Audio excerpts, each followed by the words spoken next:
వెళ్ళుచుండగా ఆయన ఆకలి కొనెను. మరలా ఆకలి కొనెను.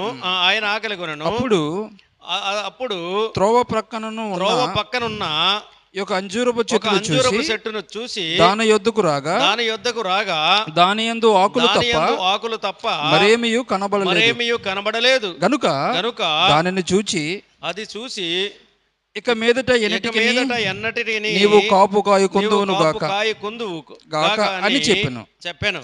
తక్షణమే ఆ అంజూరపు చెట్టు ఎండిపోయాను. శిష్యులది చూసి ఆశ్చర్యపడి అంజూరపు చెట్టు ఎంత త్వరగా ఎండిపోయినని చెప్పుకొనిరి. అందుకు యేసు మీరు విశ్వాసము కలిగి సందేహపడకుండిన ఎడల ఈ అంజూరపు చెట్టునకు జరిగిన దానిని చెయ్యుట మాత్రమే కాదు ఈ కొండను చూసి నీవు ఎత్తబడి సముద్రములో పడవేయబడుదువు గాకని చెప్పిన ఎడల అలాగు జరుగునని మీతో నిశ్చయముగా చెప్పుచున్నాను. మరియు మీరు ప్రార్థన చేయనప్పుడు వేటిని అడుగుదురో అవి దొరికినని నమ్మిన ఎడల మీరు వాటిని పొందుదురని వారితో చెప్పాను. ప్రార్థన చేసుకుందాం. పరిశుద్ధుడైన మా ప్రియ పరలోక తండ్రి, మహోన్నతుడా, సర్వశక్తిమంతుడా, సంభూతుడా, దేవ, ఇదిగో ప్రభా, శిలువ ధ్యానంలో భాగంగా 2వ దినమున ప్రభా మేమందరూ కూడా ప్రభా కూడి నీ యొక్క నామాన్ని జ్ఞాపకం చేసుకుంటున్నాం. ఈ వాక్యమును ప్రారంభం నుండి చివరి వరకు మీరే నడిపించి సహాయం చేయమని, దీవించి ఆశీర్వదించమని, వస్తున్నటువంటి వారు, రానయ్య ఉన్నటువంటి వారు త్వరగా హాజరయ్యే కృపను గ్రహించండి.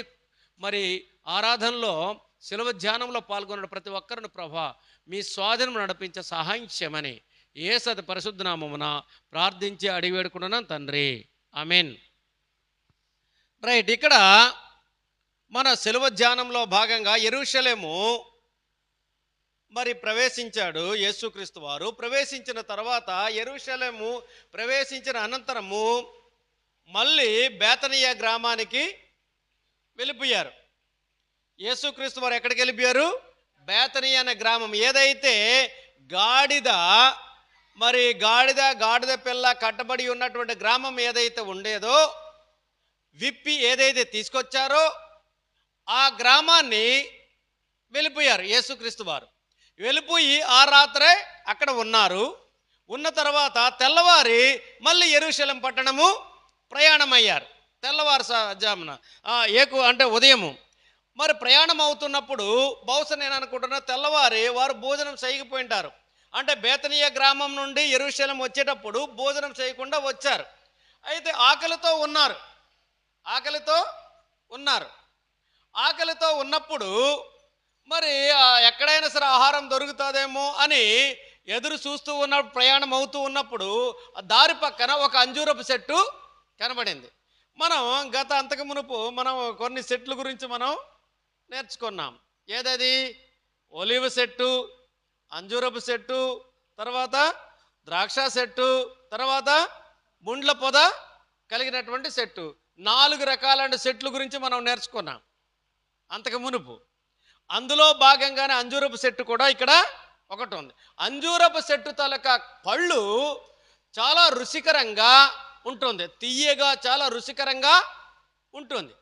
అయితే ఇక్కడ యేసుక్రీస్తు వారు తర్వాత శిష్యులందరూ కూడా ఆకలితో ఉన్నారు. ఎక్కడైనా ఆహారం దొరుకుతుందేమో, ఎక్కడైనా పళ్ళు దొరుకుతుందేమో అని ఎదురు చూస్తూ ఉన్నప్పుడు, ప్రయాణం అవుతున్నప్పుడు ఒక అంజూరపు చెట్టు ఒకటి కనబడింది. అంజూరపు చెట్టు చూడగానే ఈ అంజూరపు చెట్టు మీద ఏమైనా పళ్ళున్నాయేమో అని వెళ్ళి చూశారు. వెళ్ళి చూసేటప్పుడు ఆ చెట్టు ఏమీ కాయలేదు, పండు కూడా లేదు. అప్పుడు యేసుక్రీస్తు వారికి కోపం వచ్చింది. మరి కోపం వచ్చిన వెంటనే ఏమన్నారంటే, ఇక నుండి నీవు ఈ చెట్టు అంటే కాయు కుందువు కాక అని శాపం పెట్టేశారు. శాపం ఎప్పుడైతే పెట్టారో పెట్టినటువంటి నిమిషమే ఆ చెట్టు తాలూకా పచ్చగా ఉన్నటువంటి ఆ చెట్టు ఆకులు ఏమైపోయినాయి? ఎండిపోయినాయి, ఎండిపోయినాయి. అప్పుడు శిష్యులందరూ కూడా ఆశ్చర్యపోయారు. ఇదేంటిది? అరే ఇప్పుడే ఇంతవరకు పచ్చగా ఉండేది, ఆకుపచ్చగా ఉన్నటువంటి ఆ చెట్లు ఆకులు కూడా పచ్చగా ఉండేవి, కానీ ఇప్పుడు ఒక్క మాటతోనే యేసు ఒక్క మాట అనగానే ఇక నుండి కాయ కుందువు కాక అని చెప్పగానే వెంటనే ఆకులన్నీ మాడిపోయినాయి.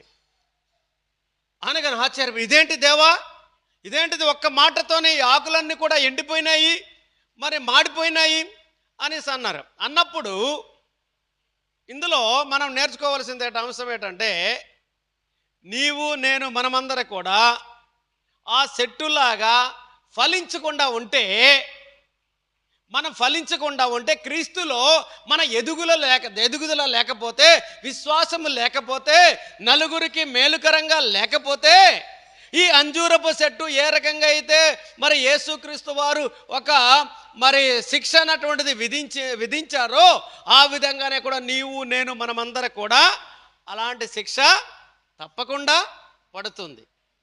శిక్ష ఖచ్చితంగా వస్తుంది. ఆ చెట్టు అయితే చెట్టు ఉంది, కానీ ఫలము లేదు. అలాగే నీవు నేను మనమందరం కూడా విశ్వాసులుగానే ఉన్నాం, కానీ ఆ విశ్వాసం అన్నటువంటిది ఏమవ్వాలి? ఫలించాలి. విశ్వాసం అన్నది వ్యక్తి ఉంటున్నాం, కానీ మన విశ్వాసం ఏమవ్వాలి? ఫలించాలి.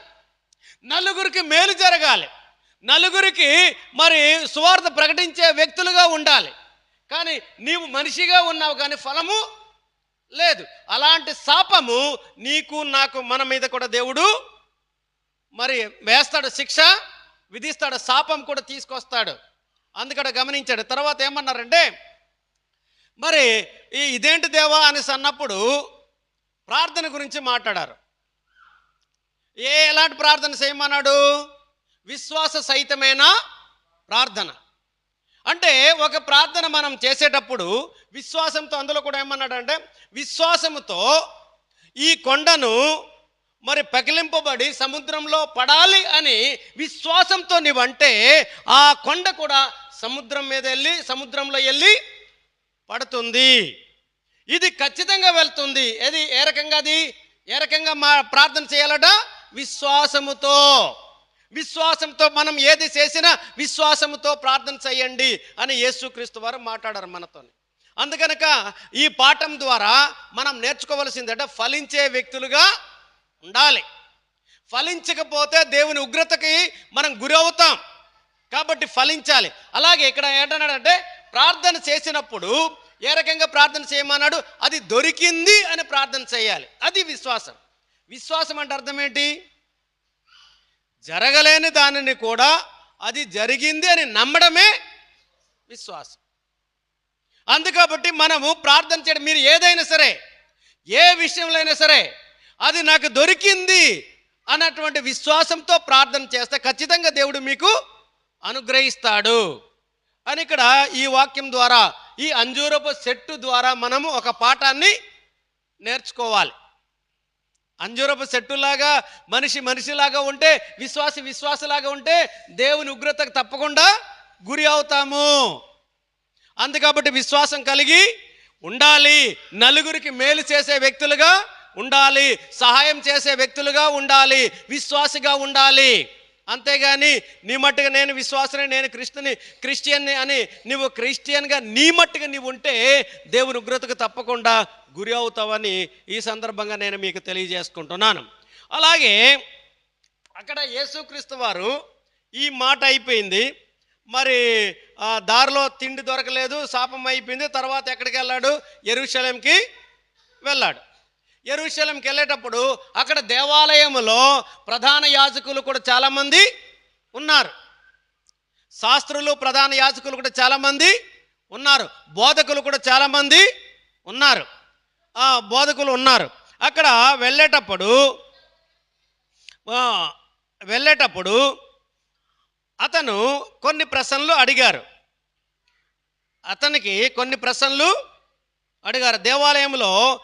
దేవాలయంలోకి వెళ్ళి బోధిస్తూ ఉన్నప్పుడు అతనికి కొన్ని ప్రశ్నలు అడిగారు. ఏంటది?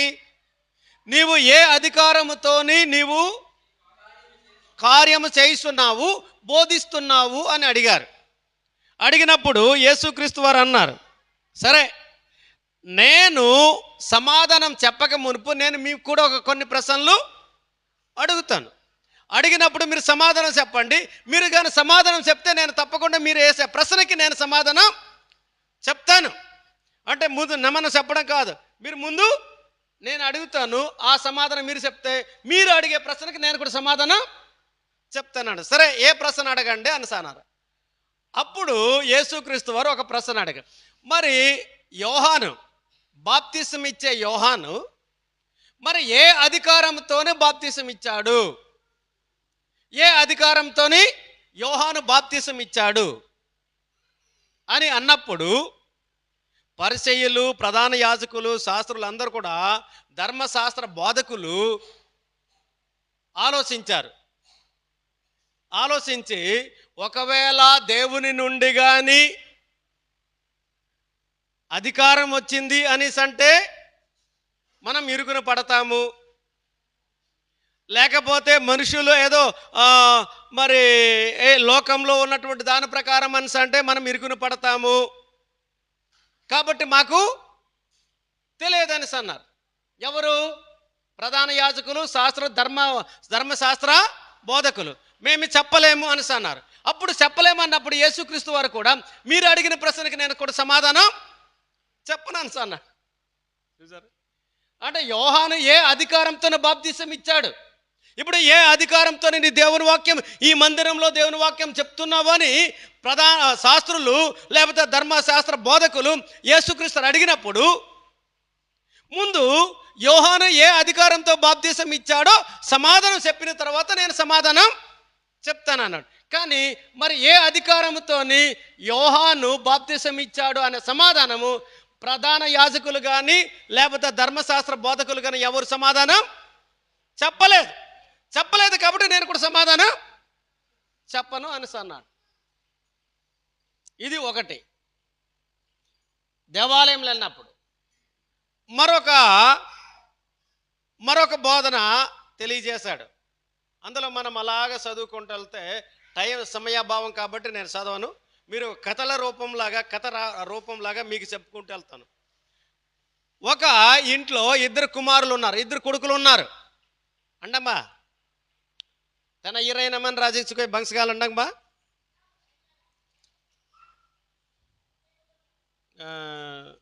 కొద్దిగా ఓపిక కుదపట్టండి.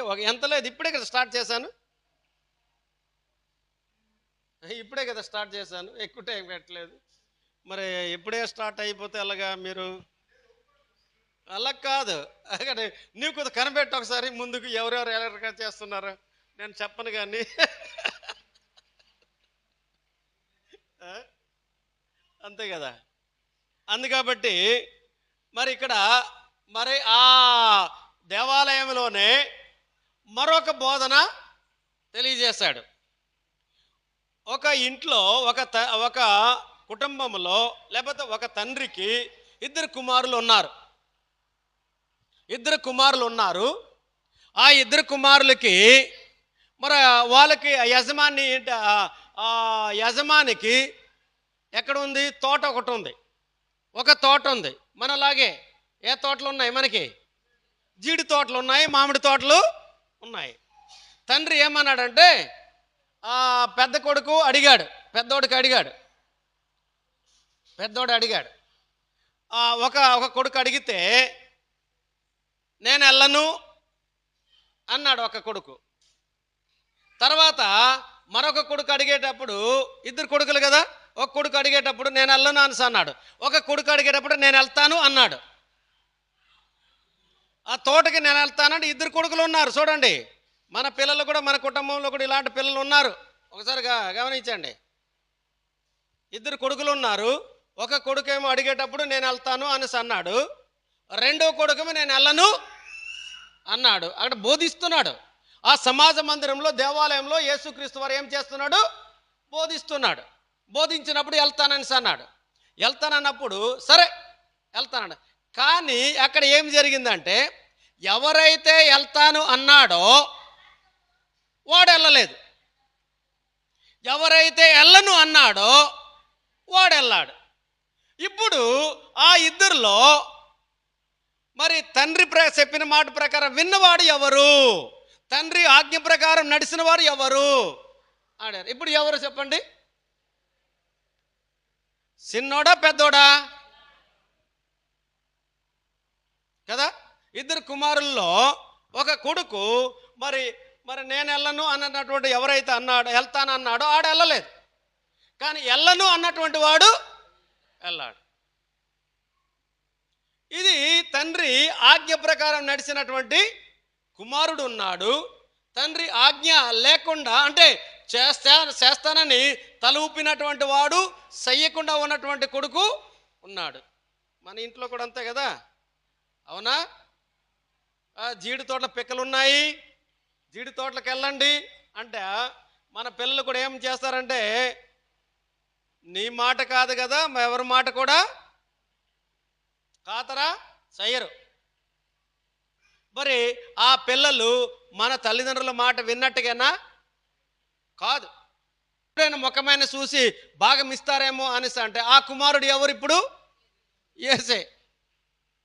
ఆ యేసే ఈ లోకంలో వచ్చినప్పుడు మనం ఏం చేసామా? యేసుక్రీస్తుని ఏం చేశాము? దేవుని కుమారుడనకు తెలిసినప్పటికీ దేవుని కుమారుడు మన కోసం వచ్చాడు, మనల్ని రక్షించడానికి కోసం వచ్చాడు అని తెలిసి కూడా మనం ఏం చేసాం? మనం అందరూ కూడా కలిసి సిలువ వేసి మనం ఏం చేసాము? చంపేశాం. చూసారా? అందుకప్పుడు గమనించండి, ఈ లోకము చాలా చెడ్డది, చాలా ప్రమాదకరమైనది. అందుకప్పుడు గమనించండి, మనమందరూ కూడా విశ్వాసంలో ఎదగాలి, ఉండాలి. అలాగే ఎప్పటికప్పుడు కూడా వాక్యంతోనే మనం బ్రతకాలి, జీవించాలి అన్నటువంటి విషయాన్ని గమనించండి. మరి యెరూషలేము నుండి మరి యెరూషలేములో నుండి అంటే ఏంటంటే పామ్ సండే నుండి ఈ రేపటి ఈ దినము నుండి మరి శనివారం వరకు జరిగే కార్యక్రమాలు ఏదైతే సిలువ ధ్యానం జరుగుతుందో అవన్నీ కూడా మరి డే బై డే మనమంతా కూడా ధ్యానం చేద్దాం. మరి అందుకని బట్టి ఈరోజు మనం మరి అంజూరపు చెట్టు గురించి, అలాగే ఇద్దరు కుమారుల తాలూకా ఉపమానం గురించి, అలాగే ద్రాక్ష తోట దేశాంతరం పోయినటువంటి ఒక యజమాని తాలూకా విషయం గురించి మనం నేర్చుకున్నాం. దీని ద్వారా మనం ఏంటంటే విశ్వాసంలో ఎదగాలని, జీవించాలని మనసారా కోరుకుంటూ ఈ వాక్యాన్ని ఇంతటితో నేను ముగిస్తున్నాను. చిన్న ప్రార్థన చేసుకుందాం. పరిశుద్ధుడైన మా ప్రియ పరలోక తండ్రి, మహోన్నతుడా, దేవ ఇదిగో ప్రభా, సిలువ ధ్యానంలో భాగంగా మరి రెండవ దినమున ప్రభా మేమందరం కూడిని యొక్క నామాన్ని జ్ఞాపం చేసుకున్నాం. మరి అంజూరపు చెట్టులాగా ఫలించకుండా ఉంటే దేవుని ఉగ్రతకు గురవుతామని నమ్మిన కుమారుడు, నమ్మలేని కుమారుడు విషయం గురించి నేర్చుకున్నాం.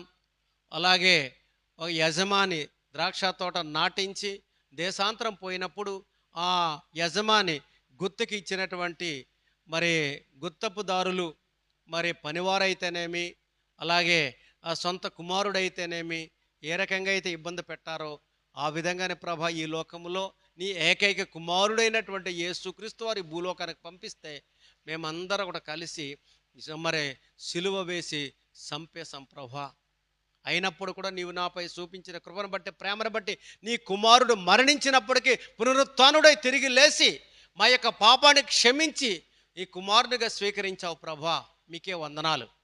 ఈ వాక్యాన్ని విన్న ప్రతి ఒక్కరిని కూడా పేరు పెట్టి దీవించి ఆశీర్వదించి బలపరచ నడిపించే సహాయం చేయమని యేసు పరిశుద్ధ నామమున ప్రార్థించి అడిగి వేడుకుంటున్నాం తండ్రి. ఆమేన్.